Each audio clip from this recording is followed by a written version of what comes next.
विद्यार्थियों का सैलाब उमड़ा हुआ था, क्योंकि परीक्षा का परिणाम घोषित होने वाला था। कई छात्र प्रसन्न थे तो कई मुंह लटकाए भी खड़े थे। उनकी प्रसन्नता और उदासी अकारण नहीं थी। जो छात्र उत्तीर्ण होते उन्हें अगली कक्षा में प्रवेश मिलना तय था, परंतु अनुत्तीर्ण होने वाले छात्रों को न केवल गुरुकुल ही छोड़कर जाना पड़ता, बल्कि आचार्यों की खरी खोटी भी सुननी पड़ती। क्यों रे मूर्ख, तू फिर अनुत्तीर्ण हो गया? तुझे मैंने समय रहते ही समझाया था ना कि यदि इस बार उत्तीर्ण ना हुआ तो गुरुकुल से बाहर निकाल दिया जाएगा। एक आचार्य एक किशोर विद्यार्थी को डांट रहे थे और वह बेचारा चुपचाप सुन रहा था। डरते डरते उसने गुरुकुल के प्रधान आचार्य से निवेदन किया, आचार्य देव, मैंने अपनी तरफ से तो पूर्ण प्रयास किया था, परंतु निर्बल स्मरण शक्ति के कारण मैं जो कुछ भी याद करता हूँ उसे थोड़ी देर बाद ही भूल जाता हूँ। कृपया मुझे एक अवसर और देने की कृपा करें। यदि तुझे कुछ स्मरण ही नहीं रहता तो फिर तू कैसे उत्तीर्ण हो पाएगा और तेरे विद्या अध्ययन करने का भी क्या लाभ होगा? यदि देवता भी तुझ पर कृपा करें ना तो भी तुझ जैसी जड़ बुद्धि को उत्तीर्ण नहीं करा सकते। आचार्य ने अपने इन तीव्र शब्दों के साथ वरदराज की खूब बुराई की और उस पर चिल्लाते हुए उसे गुरुकुल से बाहर निकल जाने के लिए कहा। कक्षा के सभी छात्र उस पर हंसने लगे। वह बेचारा भी अपना मुंह लटकाए बोझिल कदमों से वहां से निकल गया। अनेकों प्रश्न उसके मन में उथल पुथल मचाए हुए थे। कैसे वह अपने घर लौटेगा?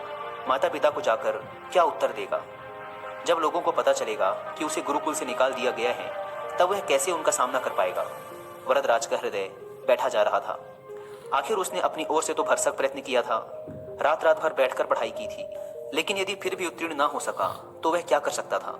सवालों के भंवर में फंसा वह अब अपने गांव के पास ही आ पहुंचा था, पर क्योंकि धूप बहुत तेज हो चली थी इसलिए उसने थोड़ा विश्राम करने का निश्चय किया।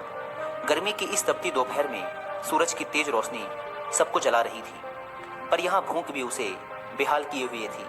इसलिए पास के कुएं की जगत पर बैठकर ही उसने सत्तू खाने का निश्चय किया, जिसे वह गुरुकुल से लेकर चला था।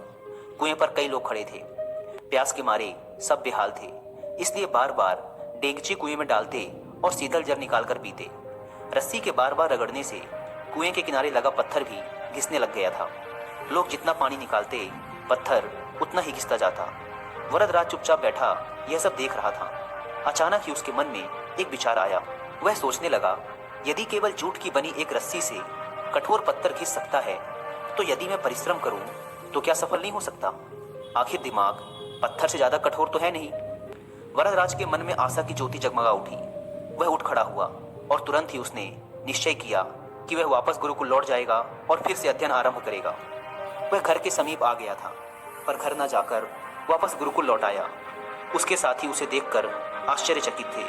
उसकी बात सुनकर आचार्य ने पहले तो उसे बहुत झटका और उसकी बहुत बुराई की, पर फिर उसके बहुत अनुनय विनय और प्रार्थना करने पर द्रवित होकर उसे गुरुकुल में दोबारा प्रवेश दे दिया। इस बार वरदराज ने अध्ययन में रात दिन एक कर दिया और जब परीक्षा का परिणाम आया तो संपूर्ण गुरुकुल स्तब्ध था। वरदराज न केवल उत्तीर्ण हुआ था, बल्कि उसने संपूर्ण विद्यालय में प्रथम स्थान प्राप्त किया था। एक समय जड़ मूर्ख समझे जाने वाला यह बालक आगे चलकर संस्कृत का बहुत बड़ा विद्वान बना। उसने कई अद्वितीय ग्रंथों की रचना की। छात्र उसका शिष्य बनना गौरव की बात समझते थे, पर यह सब किसी जादू से संभव नहीं हुआ था। यह आश्चर्यजनक परिणाम उपजा था संकल्प की अमोघ शक्ति से। कठोर परिश्रम और प्रबल इच्छा शक्ति के बल पर ही यह असंभव कार्य संभव हुआ था। कामयाब लोग गलत नहीं कहते। निश्चय ही संकल्प सफलता का प्रथम सूत्र है। सच्चा संकल्प एक ऐसा अचूक अस्त्र है जो कभी खाली नहीं जाता। यदि हम किसी भी कार्य को करने का संकल्प कर लें तो ऐसा कौन सा अवरोध है जो उसके मार्ग में चट्टान बनकर खड़ा हो जाए?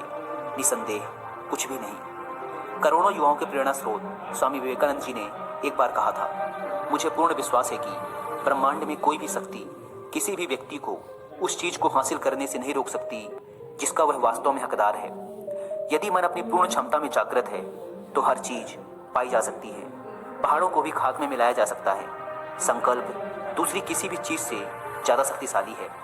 प्रबल इच्छा शक्ति के सामने हर चीज को झुकना ही पड़ता है, क्योंकि यह सीधे भगवान से आती है। एक शुद्ध और शक्तिशाली संकल्प सर्वशक्तिमान है।